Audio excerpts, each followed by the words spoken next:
Hello and welcome to Ballistic. We will look back in this episode at all his Premier Sports Cup second round ties with Kris Boyd and discuss some of the decor in his new house. I'm Roger Hanna. With me today is our chief football writer, Robert Grieve. We'll look at the big news items of the weekend, Robert. Probably none bigger than your story in The Sun on Sunday about Jim Gillespie, St Mirren director, about to be appointed chief executive of Rangers.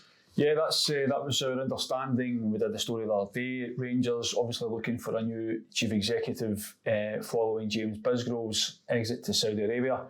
And it's my understanding that Jim Gillespie, the St Mirren vice chairman, is the man they want. As yet, things are not 100% rubber stamped, as we said in the story at the weekend. But yeah, I firmly believe that he will be the man that gets the job. Whoever does take the job, whether it's Jim Gillespie or not, Robert, it's a big job for someone. Absolutely. There's so much going on at Rangers right now.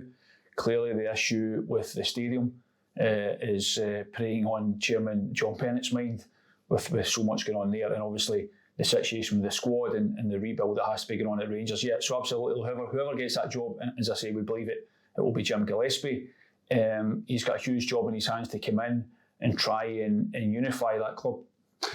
We thought the weekend the big Rangers talking points might be a low crowd at Hampden, there might be protests outside. The big Rangers talking point ended up on the pitch in Cyril Dessers' opening goal. What did you make of it? Yeah, it was very messy, wasn't it? You look at the incident, I don't think the referee covered himself in any glory with the way he handled it. That said, I don't think it was a foul. I don't think Cyril Dessers did anything wrong. And for me, the goal had to stand. But yeah, it was obviously very messy, the way they got to it. I think I can understand the anger surrounding it. Craig Levein, I think, actually kept himself in check pretty much compared to how he's reacted to certain matches against Rangers in his managerial career before. I all remember his rant when he was a manager at Dundee United when they played Rangers at Ibrox a number of years ago. But yeah, the referee, I think, made a mess of it. He signalled that he was, or he made it look like he was going to give a free kick. Whether that influenced that moment of play, I'm not so sure. So for me, I didn't have any real issue with the goal standing, to be honest with you. But yeah, it didn't look very good for the referee how he actually handled that situation. Well, there are stories in the back page this morning. We feel as if I've been here before with Kyogo's shoulder. You were at Celtic Park yesterday. He didn't play. Brendan Rodgers asked about it afterwards. He said, again, he'll just leave decisions on the shoulder to Kyogo. Do you think he'll just manage his way through it as he's done in the past? Yeah, I don't think there's any doubt about that whatsoever. I remember speaking to Brendan Rodgers about this when he came back to the club. We were in pre-season with him in Japan last summer, and it was an issue then. I remember we were watching Celtic train at that point, and Kyogo had his shoulder strapped up, and we spoke to the Celtic manager about it. And he said pretty much what he said yesterday, that it's down to the player. He didn't put the timescale on it like he did yesterday, saying that if Kyogo was to get surgery, he'd be looking at 4 months out. But he very much said it's down to the player to make the decision. And you really get the impression that Kyogo has no intention of getting surgery whatsoever. He's managing the situation, it comes and goes. He seems to be able to play through it to a certain extent, but it's clearly an issue. And I think that's been one of the reasons why Celtic have been so eager to strengthen there, because there are no guarantees that Kyogo is going to be able to play without having issues with it going forward. That's great, Robert. Thanks very much. Well, we can now hand over to Sunsport columnist Kris Boyd to look back in the weekend. And before we start, Boyd, if I make any strange hand movements, don't stop, just wait for the whistle, because that seems to be the big controversy of the weekend. What did you make of events at Hampden on Saturday evening? Well, it was eventful, wasn't it? That's for sure. Listen, first of all, I think they got to the correct decision. I think it was a goal. But when you look at the way it was, I haven't a clue what Matthew McDermott was doing. Let it play out, see where you go. I get the fact that, he's put his hand in the air and all of a sudden St Johnstone players might stop. But correct me if I'm wrong, when we were all younger, we were told play to the whistle.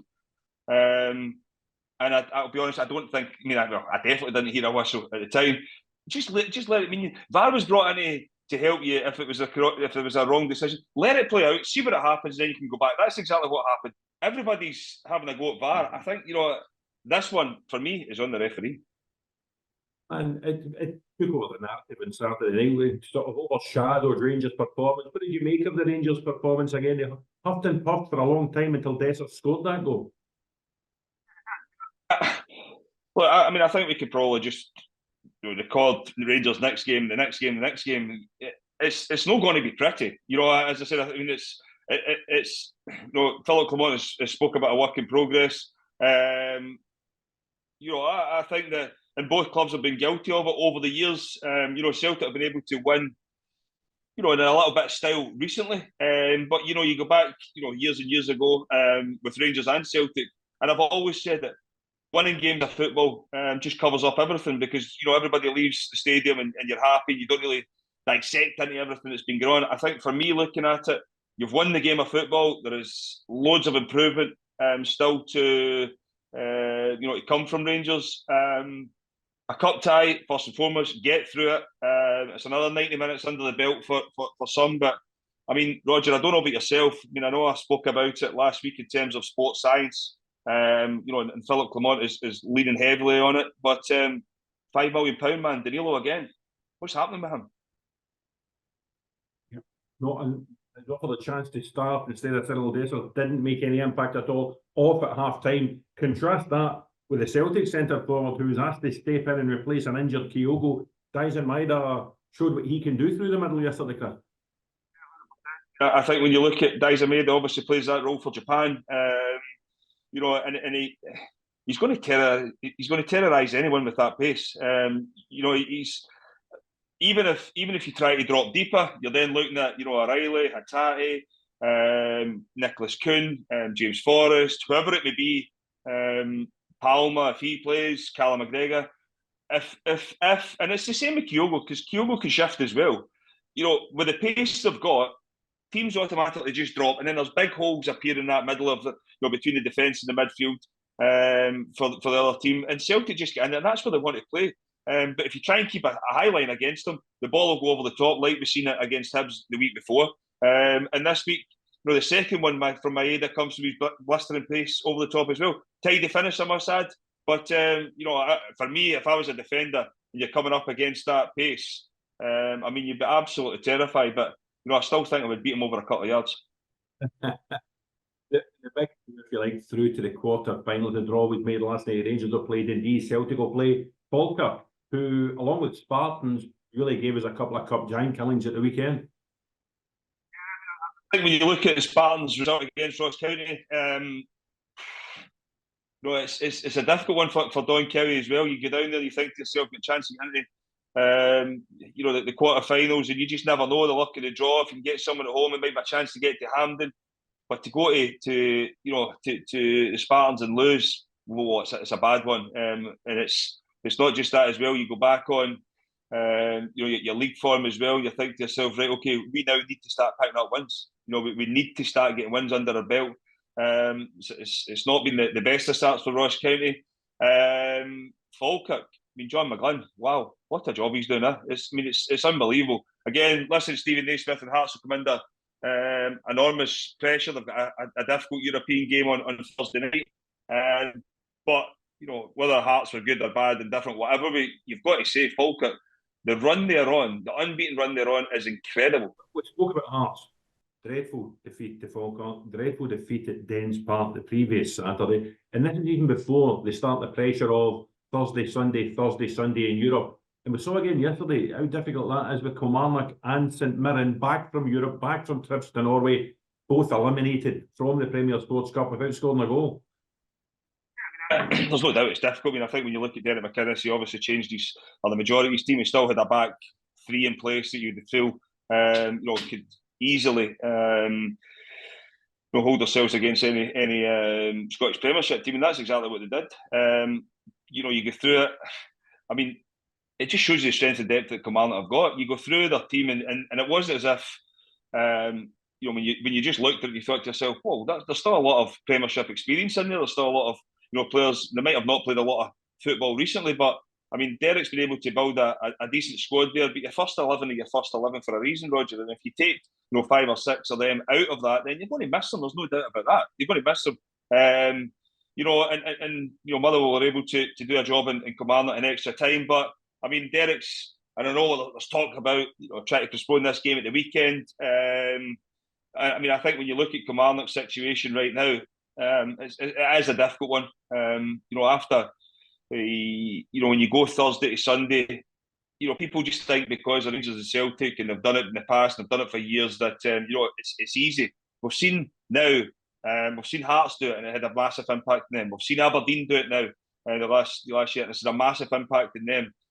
Albeit it's at the start of the season. If you go to the group stages like Hearts will, I mean, I always think if you go back to Aberdeen last year, they didn't start the league campaign well. They were under pressure before this the European run. You've got to look at it now and think to yourself, Hearts, albeit draw against Rangers opening weekend, thrashed at Dens the second weekend. You lose to Falkirk. Now all of a sudden you've got Europe. Now you're going Thursday, Sunday. Easy for Hearts, and the pressure will ramp up. I mean, I've said it before. I think that it's a difficult one for the managers. You look at the ones who have lost. I just hope Hearts that back Stephen Naismith, because he done really well last year to get them there. I'm sure he will turn it around. And they will start picking up points. But there's no doubt that he would have had Saturday evening down as Saturday afternoon down. We'll get there eventually as an opportunity once again to get into the quarterfinals. But it wasn't to be. So much of the focus at this time of the season, Boyd, as you know, goes on the European contenders. We've spoken a lot about Hearts, Kilmarnock, and Mirren.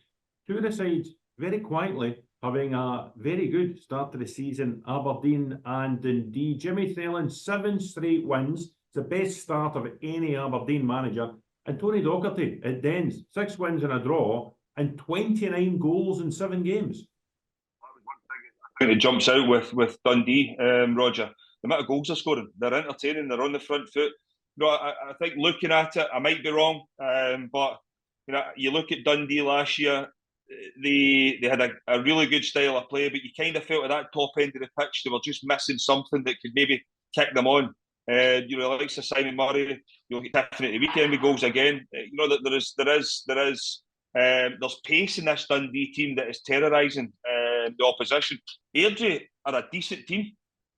They're a decent team. They are well organised, albeit Dundee dismantled them at the weekend. You've got to say, looking at Dundee, the way they went about that and the week, they'll be absolutely delighted with that. Into the next round as well, they could have been looking for a better draw, albeit. But you just never know. You never know. They're high in confidence. And then Aberdeen, they've started well. You look at their run of fixtures. They've been okay, but you've still got to go and win the games. And they've been able to do that. But in decent performances, 1-0 at home to Queen's Park. They were probably looking for more, but they won't care. They've got the job done and they're over the line.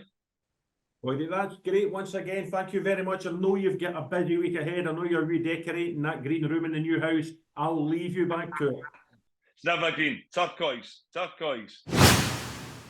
Once again, thanks very much for watching. We will be back on Friday with another Go Ballistic, looking ahead to the weekend of Scottish Premier League action. Remember, you can see Go Ballistic on all the Scottish Sunsport platforms, and remember to subscribe to the Scottish Sunsport YouTube channel. Thanks very much.